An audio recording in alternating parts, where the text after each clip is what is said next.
नाज़रीन, अलीमा खान साहबा ने एक ट्वीट किया इमरान खान साहब को लेकर, ये इंपॉर्टेंट है। मैं पहले आपको वो ट्वीट पढ़ के सुना देता हूँ। अंग्रेजी में उनका ट्वीट है, उसकी ट्रांसलेशन मैंने रखी है। वो ये कहती है कि इमरान खान को आइसोलेट कर दिया गया है, अलग थलग कर दिया गया है, तन्हाई का शिकार कर दिया गया है। गुज़िश्ता 8 माह के दौरान इमरान खान अडयाला जेल में लगातार बढ़ती हुई तन्हाई का शिकार हो रहे हैं। जेल के कवायद ज़वाबित के मुताबिक नंबर 1, 5 पॉइंट उन्होंने लिखे हैं, ग़ालिबन शायद इससे ज़्यादा हैं, मैं देख लेता हूँ। उन्होंने जो पॉइंट्स लिखे हैं वो हैं जी 6 पॉइंट्स हैं। तो पहला पॉइंट उन्होंने ये लिखा कि जेल के कवायद ज़वाबित के मुताबिक हफ्तावार जो है वो उन्हें फ़ोन करने की इजाज़त है, लेकिन उनके बेटों से गुज़िश्ता 6 महीने से बात नहीं करवाई गई और ये गैर इंसानी और गैर कानूनी है।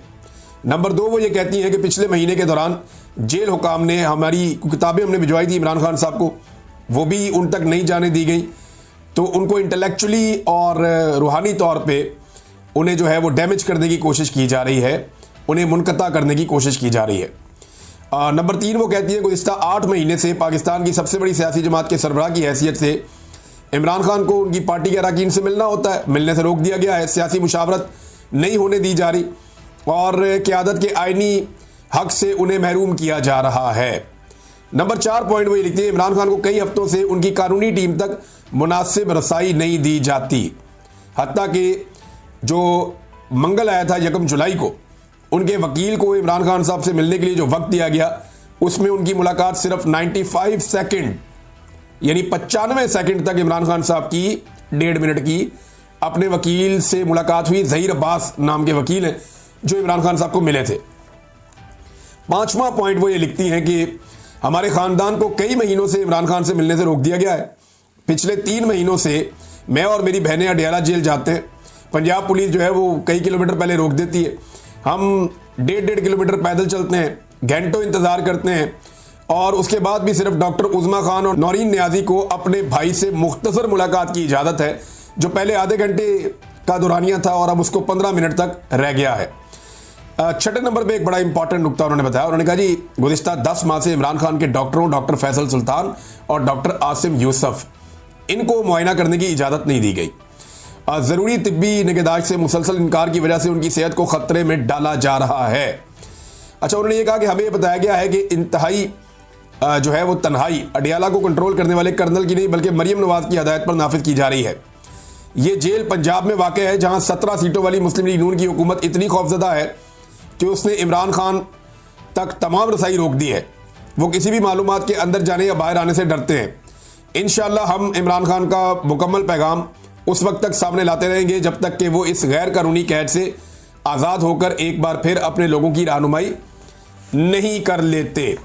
अच्छा, इसमें एक चीज़ इंपॉर्टेंट है जो उन्होंने कहा कि हमें यह बताया जा रहा है, इसमें उन्होंने थोड़ा सा जो है ना वो मार्जिन रखा है कि ये जो इमरान खान साहब की तन्हाई वाला मामला है, कंप्लीट आइसोलेशन वाला मामला है, ये मरियम नवाज कर रही है। अडयाला जेल में बैठा हुआ कोई कर्नल नहीं कर रहा। पहले ये कर्नल के ऊपर एलिगेशन जाता था और अब वो ये कह रही है उनको शायद कोई नई इन्फॉर्मेशन आई है या उन्हें बताया गया, ये रिक्वेस्ट की गई है। तो इस पर उन्होंने ये कहा जी कि वो अडयाला में कोई कर्नल नहीं लेकिन मरियम नवाज की ख्वाहिश के ऊपर ये सारा कुछ हो रहा है। 17 सीटों वाली हुकूमत जो है वो ये गंद मार रही है। 12 लोगों ने ये तफसीलात बताई। जब उनसे सवाल किया गया अलीमा खान साहबा से एक दिन पहले कि जनाब नवाज शरीफ साहब, वो खबर आई थी ना कामरान शाहिद साहब की, अब उनसे सवाल किया गया कि जनाब वो नवाज शरीफ साहब अडयाला जाके इमरान खान साहब से मिलना चाहते हैं। तो उसमें ना एक बड़ी ज़बरदस्त बात है जो नुसरत जावेद साहब ने की। उन्होंने कहा जी मैं एक बात कहना चाहता हूँ कि नवाज शरीफ अगर अडयाला जेल जाएंगे तो बेइज्जत होकर आएंगे। देखिए बाहर कौन सा मियाँ नवाज शरीफ साहब पे चादरें चढ़ रही हैं, बाहर कौन सी उनकी कोई बहुत इज्जत हो रही है। जिस तरह मियाँ साहब ने लास्टिक की शलवार पहनी हुई है तो उसके साथ तो इज्जत होती नहीं है। मियाँ साहब ने जिस तरह कंप्रोमाइज़ किया है वोट को इज्जत दो के बयानिए पर, इज्जत तो उन्होंने उसी दिन गंवा दी थी जब उन्होंने वोट को इज्जत दो का बयानिया त्याग दिया था। सरे बाजार उन्होंने बेच दिया था इक़्तिदार के लिए, अपनी बेटी को वज़ीर आला और भाई को वज़ीर आज़म बनाने के लिए। जो कुछ मियाँ नवाज शरीफ साहब ने किया अपने केसेस से छुटकारा पाने के लिए वो सब जानते हैं। तो अलीमा खान ने क्या कहा, उन्होंने कहा जी नवाज शरीफ से किसने बात करनी है भाई, नवाज शरीफ की तो उसके घर वाले नहीं सुनते। यानी सिंपल लैंग्वेज उन्होंने कहा जी वो अपनी फैमिली में इररेलेवेंट है एक आदमी, तो वो रेलिवेंसी के लिए, यानी आज आप अंदाजा करें कि इमरान खान साहब की मकबूलियत इस जगह पे है कि नवाज शरीफ को रेलिवेंट होने के लिए भी इमरान खान से मिलने की जरूरत है। नाज़रीन ये हकीकत है। ये मजाक नहीं है, या मैं कोई मुखालफत में नहीं कह रहा। वाकई में आज इमरान खान इतना पॉपुलर है और इमरान खान की रेलिवेंसी इतनी ज़्यादा है कि नवाज शरीफ साहब को सियासी तौर पे वापस जिंदा होने के लिए इमरान खान साहब से मिलने की ज़रूरत है, या इमरान खान के साथ अपनी खबर को जोड़ने की ज़रूरत है, या अपने आप को इमरान खान साहब से मिलने की ख्वाहिश जाहिर करने की ज़रूरत है।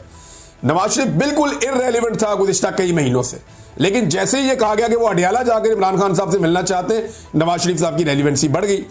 अब इमरान खान साहब आगे से मियाँ साहब के साथ क्या करेंगे ये तो वक्त बताएगा, अगर मियाँ साहब गए तो। नाज़रीन, जलालपुर के बाद जो अलीपुर का इलाका है वहाँ से भी बड़े खौफनाक मनाजिर आ रहे हैं। अलीपुर ऐसे लगा कि आनन फानन डूब गया। 80% जो इलाका है अलीपुर का वो डूब चुका है, लोगों की फसलें तबाह हो गई हैं और लोगों को बिल्कुल आइडिया नहीं था कि यहाँ पे भी पानी आएगा। जैसे जलालपुर पीर वालों के साथ धोखा हुआ, उन्हें बिल्कुल समझ नहीं आई। लाखों अफराद वहाँ पे पानी के अंदर फंस गए, उनको निकालना एक बहुत बड़ा मुश्किल काम था जो अभी तक जारी है। बहुत सारे लोग अभी भी अपने इलाकों में महसूर हैं, उन तक कोई पहुँचा ही नहीं क्योंकि वहाँ पे कश्तियाँ बहुत थोड़ी हैं। अब अगर एक पूरा शहर आपने इलाका खाली करवाना हो तो आपको सैकड़ों गाड़ियाँ लगती हैं सड़कों पे, तो यहाँ तो कश्तियाँ हैं सिर्फ, और वो भी बहुत थोड़ी तादाद में। अभी जो एक वीडियो आई मेरे सामने सोशल मीडिया पे, वहाँ एक मजहबी जमात है, सियासी जमात है, उनके लोग ये बता रहे हैं कि यहाँ 11 कश्तियाँ हुकूमत ने भेजी हैं, इनमें से 9 कश्तियों के इंजन ही ख़राब है। तो अपनी मदद आपके तहत जो फलाई तंजीमें हैं वो मदद कर रही हैं, जो मकामी अफराद हैं वो मदद कर रहे हैं, और कुछ प्राइवेट कश्तियाँ लेके लोग अपनी आई हुए हैं, जो ये मल्लाह वगैरह होते हैं, जो प्रोफेशनल लोग हैं, वो पैसे वैसे लेते हैं लोगों से, कोई लाख रुपए लेता है, कोई 1.5 लाख रुपए लेता है, लोग चंदा जमा करके अपनी अपनी जान बचा रहे हैं। ये नाज़रीन सूरत हाल पैदा हो गई है। मैं मनाजिर देख रहा था कि एक बाप ने अपनी बेटी को उठाया हुआ और दरख्त के साथ चिमटा हुआ है और वहाँ उसने पनाह ली हुई है, उसके साथ एक और आदमी भी खड़ा है। वो कह रहे हैं जी हम 3 दिन से राब्ते कर रहे हैं कि हमें मदद दीजिए, हम 3 दिन से इस पानी में फंसे हुए हैं, हमारी क्या हालत हो गई है। फिर वो बंदा इशारा करके बताता है कि वहाँ पे बच्ची की माँ जो है वो डूब गई है, यानी माँ उसकी जाँ बहक हो गई है। बहुत सारे लोगों की हलाकतों की इतला आ रही है। आज सुबह बताया गया कि एक इलाके में 7 लोग मजीद जाँ बहक हो गए डूब के। हुकूमत जो सहूलियात फराम कर रही है वो ना होने के बराबर है। बिल्कुल कोई ऐसी सहूलियात नहीं है जिन पे आप कह सकेंगे वाकई हुकूमत कोई सहूलत दे रही है, रेस्क्यू कर रही है। रेस्क्यू 1122 वालों ने अपना पूरा जोर लगाया, लेकिन उन्हें टिकटॉक के लिए भी इस्तेमाल कर लिया जाता है बुला के। अपना जोर उन्होंने लगाया लेकिन कैपेसिटी बहुत थोड़ी है। हुकूमत सही तरीके से इसको प्लान नहीं कर पाई।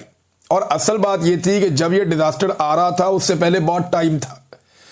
इन बंदों को तोड़ने से पहले यहां पे पानी पहुंचने तक कई दिन लगे, 1 हफ्ते से ज्यादा टाइम लगा। उस 1 हफ्ते में हुकूमत ये सारे इलाके खाली करवा सकती थी।